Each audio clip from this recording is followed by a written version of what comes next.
have a couple inland area basketball and soccer teams playing for CIF championships this weekend. Welcome to a very special edition of the HS Game Time Roundup. I'm Pep Fernandez.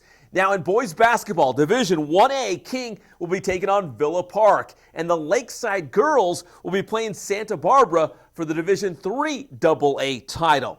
In soccer, the Corona boys will play for the Division 2 championship, and in girls soccer, Citrus Valley will defend its Division 6 title. The Blackhawks won the Division 7 title in 2012 and a D6 crown last season. They took on Segerstrom in the D6 semifinals on Tuesday. First half, Citrus Valley on the attack. Andrea Alvarez lets it fly. The ball goes through the keeper's hands and off the post. Unlucky. Segerstrom had some opportunities as well, but there's Blackhawks goalkeeper Araceli Wallace turning them away. Later, it's Gabby Hinojosa with the cross, and it's just off the far post. Segerstrom enjoyed its share of success on offense as well, with some attacks on the Citrus Valley frame, but through 80 minutes of action in regulation, this match goes to overtime scoreless. So, sudden death, golden goal in OT. Citrus Valley with the ball.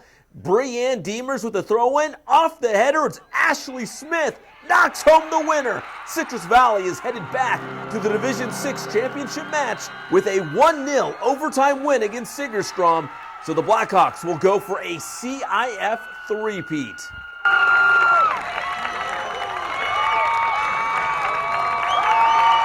Well, I was just hoping I was going to put it in and not mess it up. I know she has really long throws, and I know it's hard to deal with in the box, so I was kind of just anticipating it going through and just had to put it in. So how does it feel? You scored the goal that's going to push this team back to the championship match. It feels amazing. This team does so much, and we're like a family. It's an honor to be able to put it in to put us through to the final.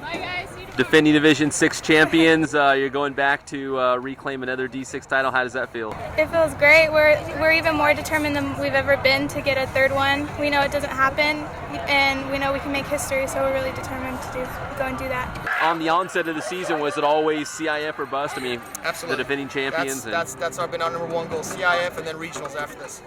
What is your team doing very well right now? What do you like about your team at this point? Well, I didn't like the way we played today because they were very sloppy. We didn't pass the ball to feet. We didn't play our style of brand of soccer, which is possession soccer, getting the ball to feet, getting it wide, getting it back in the middle, and just stretching the defense. We played a lot of kickball today.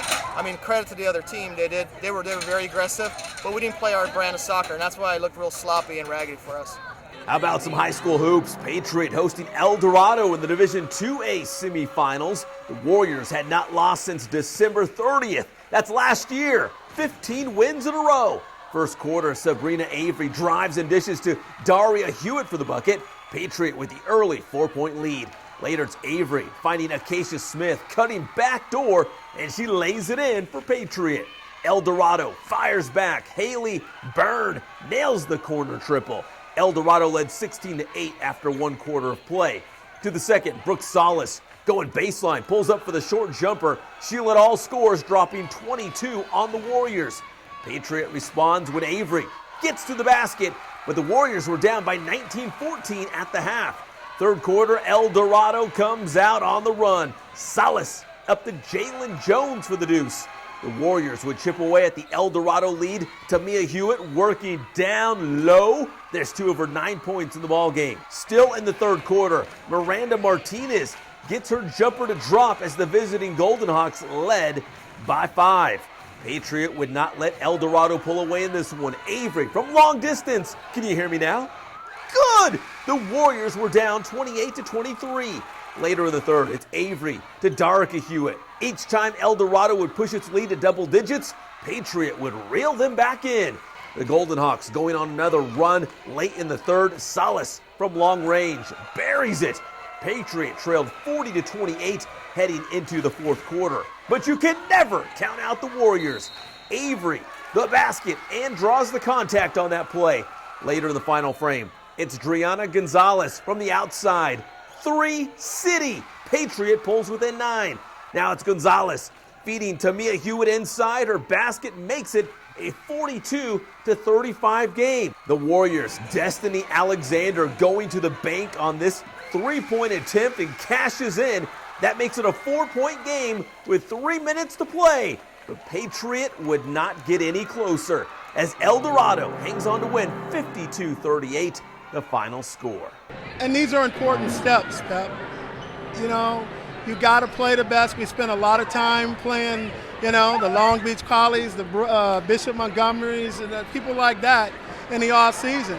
I think we played over 100 games, you know.